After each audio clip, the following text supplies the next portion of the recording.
नमस्कार, टिल्लम टिल्ला न्यूज़ में आपका स्वागत है। आज 26 जनवरी का दिन है और 26 जनवरी हमारे लिए और हमारे देश के लिए बहुत इम्पोर्टेंट है।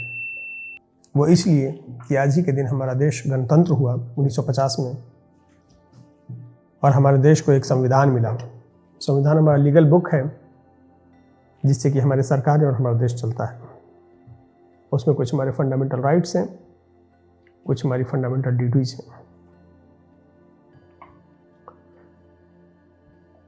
तो क्या 26 जनवरी 1950 के पहले हमारे देश में कोई संविधान नहीं था, कोई हमारी ड्यूटी नहीं थी, कोई हमारी राइट्स नहीं थे?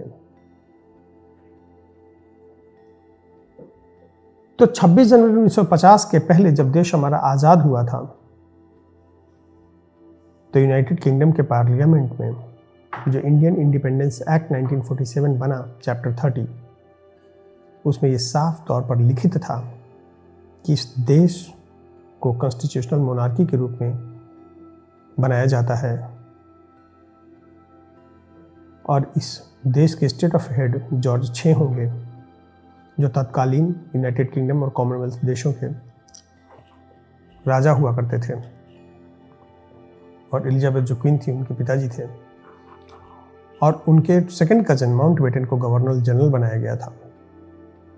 और कॉन्स्टिट्यूशनल मोनार्की एक ऐसी व्यवस्था है जिसमें कि बहुत सारे लोग मिलकर के एक डिसीजन लेते हैं और उससे देश चलता है। बाद में कॉन्स्टिट्यूशन कमेटी बनी, भीमराव अंबेडकर साहब को चेयरमैन बनाया गया और कॉन्स्टिट्यूशन कमेटी का ये रोल था कि आप देश के लिए संविधान का निर्माण कीजिए। और 26 नवंबर 1949 को देश में संविधान को अडॉप्ट किया गया और 26 जनवरी 1950 को इसको लागू किया गया। अब इसमें दो मज़ेदार बातें और भी हैं। 26 जनवरी का दिन ही क्यों चुना गया? 26 जनवरी वो दिन था जब 26 जनवरी 1930 को इंडियन नेशनल कांग्रेस ने पूर्ण स्वराज की घोषणा की और इंडिपेंडेंस डे घोषित कर दिया। हालांकि आज़ादी उसके 17 साल बाद मिली 1947 में, और यही कारण रहा कि 26 जनवरी को देश के गणतंत्रता दिवस के रूप में चुना गया।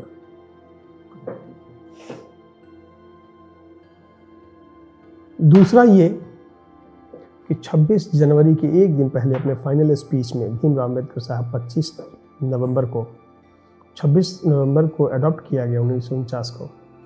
25 नवंबर को उन्होंने फाइनल स्पीच में ये बात कही थी जो आज शायद कहीं न कहीं सच साबित हो रही है। उन्होंने कहा था कि देश में हर आदमी का वैल्यू उसका वोट होगा, लेकिन वो पॉलिटिकल होगा। सोशियो इकोनॉमिक उसका वैल्यू उसका वोट नहीं है।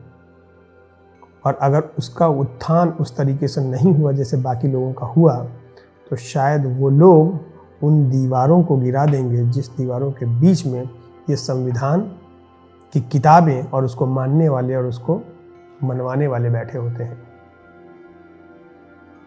और शायद कहीं न कहीं ये जो उपद्रव और रैलियाँ और तोड़ फोड़, चाहे वो आरक्षण के नाम पे हो, चाहे नौकरी के नाम पे हो, चाहे स्वास्थ्य सुविधाओं के नाम पे हो, चाहे सुरक्षा के नाम पे हो, जो यहाँ वहाँ दिखती है, ये शायद कहीं न कहीं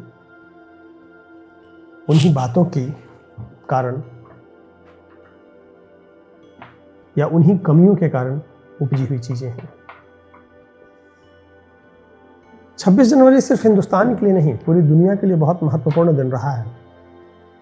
हिंदुस्तान के लिए तो एक त्रासदी का दिन भी रहा है जब 26 जनवरी 2001 को भुज में, गुजरात में इतना भीषण भूकंप आया और 20,000 से ज़्यादा लोग मर गए और 1.5 लाख से ज़्यादा लोग घायल हो गए। 26 जनवरी को ही दुनिया का सबसे बेहतरीन और सबसे बड़ा हीरा कुलिनन साउथ अफ्रीका के प्रेटोरिया में खोजा गया। मिशिगन को 26वें राष्ट्र के रूप में चुना गया।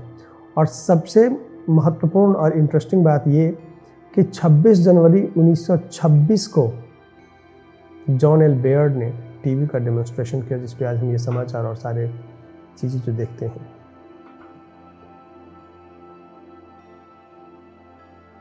आर्थर फिलिप्स 26 जनवरी को ही पोर्ट जैक्सन पहुंचे, जिसका नाम अब सिडनी हार्बर है, और सिडनी की स्थापना की नींव डाली।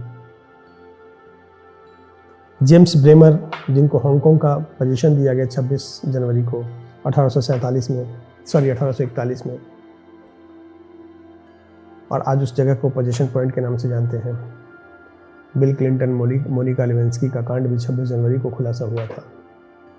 काउंसिल ऑफ ट्रेंट जो कैथोलिसिज्म एंड प्रोटेस्टेंटिज्म को डिस्टिंक्ट करती है, उसकी स्थापना 26 जनवरी को हुई।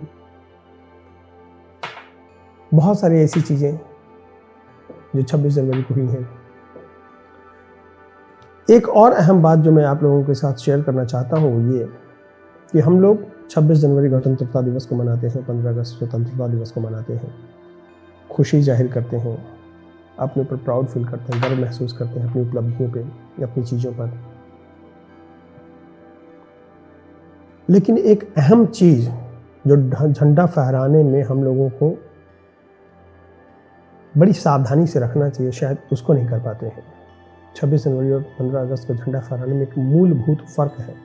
वो फ़र्क ये कि 26 जनवरी को हम झंडा फहराते हैं और झंडा नीचे से ऊपर जाकर के पोस्ट होता है, फहरता है, और 15 अगस्त को झंडा नीचे से ऊपर जाता है, ऊपर जाकर फहरता है। और 26 जनवरी को हम लोग झंडा को अनफर्ल करते हैं। झंडा ऊपर ही बंधा होता है और ऊपर ही खुलता है और ऊपर ही लहराता है, उसको अनफर्लिंग बोलते हैं। और 15 अगस्त को नीचे से ऊपर जाकर फहराता है।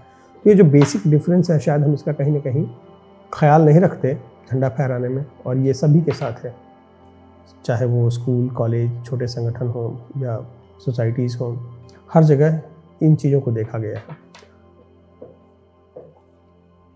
तो कृपया करके इन चीज़ों का ध्यान रखें, आगे से झंडा फहराएं, देश पे गर्व महसूस करें और देश को गौरवान्वित भी करें, लेकिन इन छोटी छोटी बातों का ध्यान भी रखें। अभी तक के लिए टिल्लम टिल्ला न्यूज़ में इतना ही। आगे फिर हम हाजिर होंगे बहुत सारी खबरों और बहुत सारी अपडेट के साथ। Thank you very much.